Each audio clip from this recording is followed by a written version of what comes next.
Here are three important factors in creativity: people, process, and product. The most important one is the process.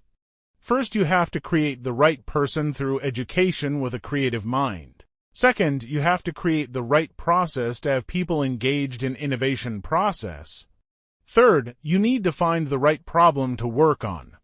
Human beings can survive and prosper largely depending on the creativity they have. If you identify and assess the creativity of a finished product, it is taken as a proxy for the creativity of the person who produced such a product. Therefore, a creative product should be surprising, original, beautiful, and useful. People should have factors necessary for genius, ability, and right mindset. You should improve to imitate and change insight, look from new perspectives, innovatively create something with imagination to expand conceptual spaces.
We've been thinking a lot about the world recently and how it's changed over the last 20, 30, 40 years. 20 or 30 years ago, if a chicken caught a cold and sneezed and died in a remote village in East Asia, it would have been a tragedy for the chicken and its closest relatives, but I don't think there was much possibility of us fearing a global pandemic and the deaths of millions. 20 or 30 years ago, if a bank in North America lent too much money to some people who couldn't afford to pay it back and the bank went bust, that was bad for the lender and bad for the borrower, but we didn't imagine it would bring the global economic system to its knees for nearly a decade. This is globalization. This is the miracle that has enabled us to transship our bodies and our minds and our words and our pictures and our ideas and our teaching and our learning around the planet ever faster and ever cheaper. It's brought a lot of bad stuff, like the stuff that I just described, but it's also brought a lot of good stuff. A lot of us are not aware of the extraordinary successes of the Millennium Development Goals, several of which have achieved their targets long before the due date. That proves that this species of humanity is capable of achieving extraordinary progress if it really acts together and it really tries hard.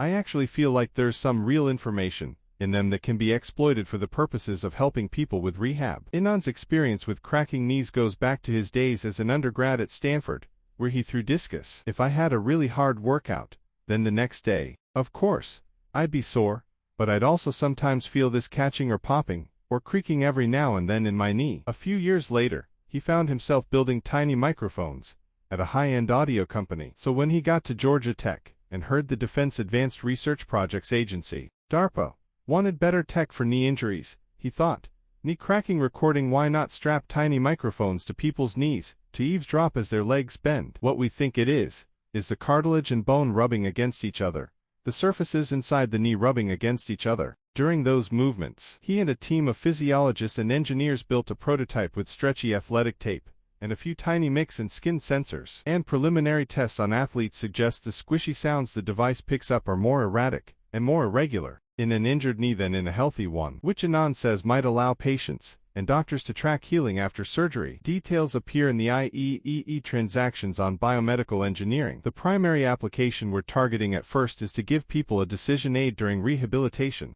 following an acute knee injury, to help them understand when they can perform particular activities and when they can move to different intensities of particular activities. A useful thing to take a crack at.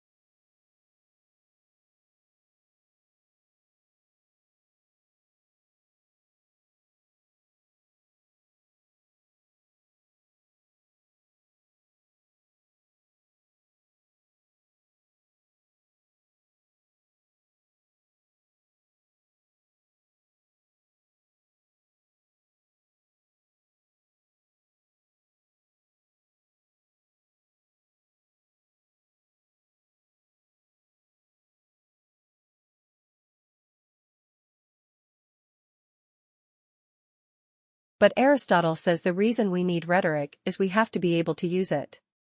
To use rhetoric influence the ramble, we try to get them to understand truth.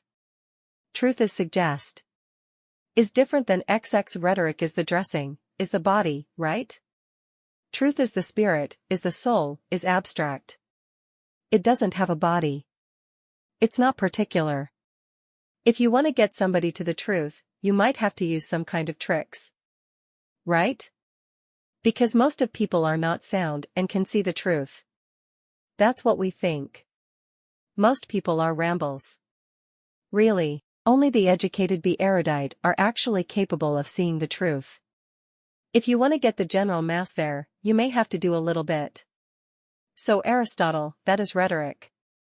Rhetoric is something that is used to influence people. Right?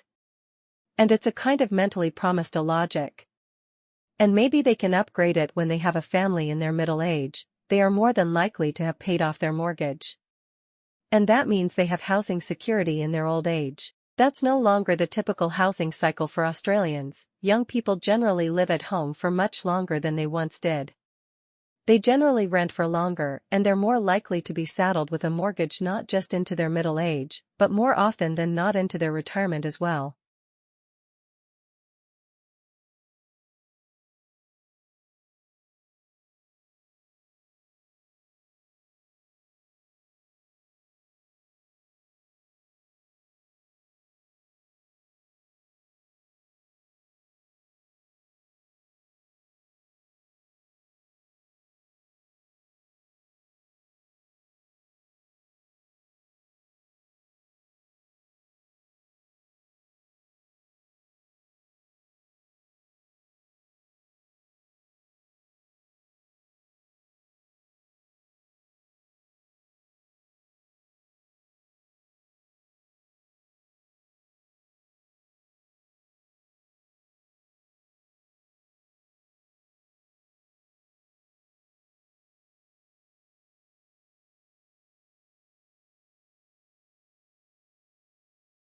I think with our linguistic training, we also get all this invisible training to be authorities, to be the people who know.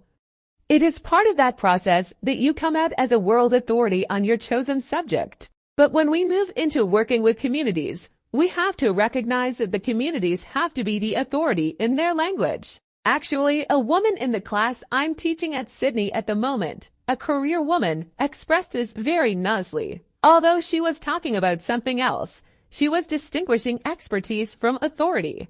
And certainly linguists, because of our training we do, have expertise in certain very narrow areas of language, but we don't have the authority over what to do with that knowledge or what to do with other knowledge that the community produces.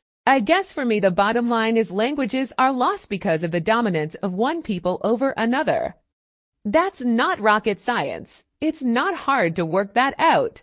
But then what that means is if in working with language revival we continue to hold the authority, we actually haven't done anything towards undoing how languages are lost in the first place. So in a sense the languages are still lost if the authority is still lost.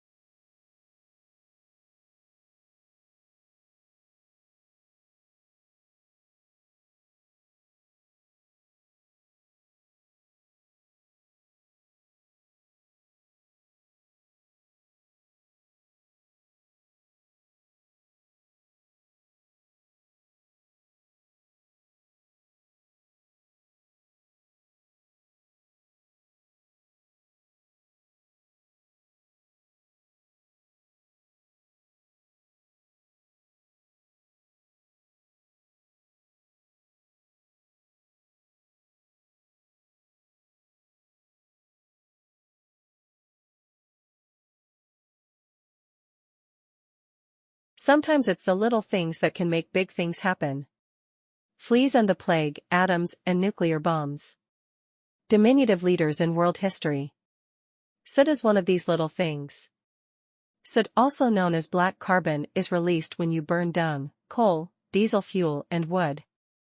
From Los Angeles to Mumbai, soot causes respiratory illnesses like lung cancer and asthma and contributes to 1.6 million premature deaths every year.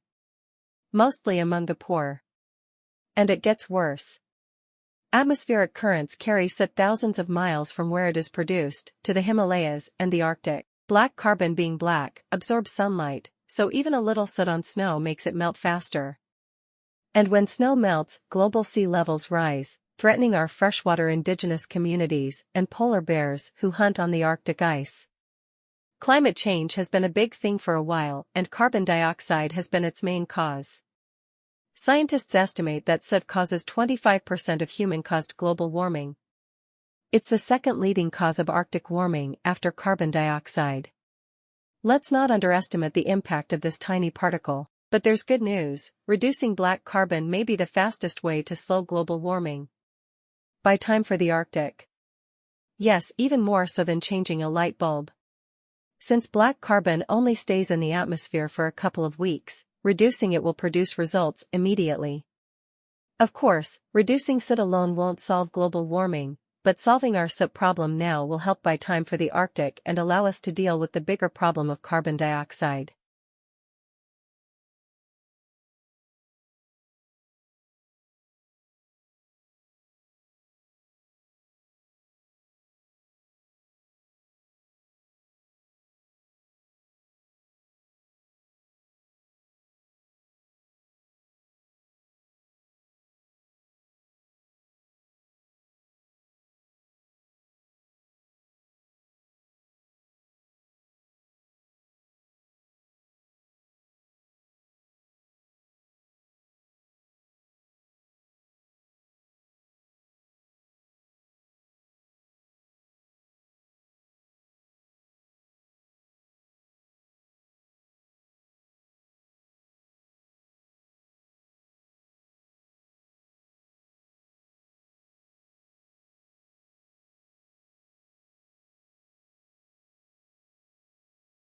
The shuttle was designed to be a space truck. It's a multi-purpose vehicle. We've done a tremendous number of different things with it. It's the most versatile space vehicle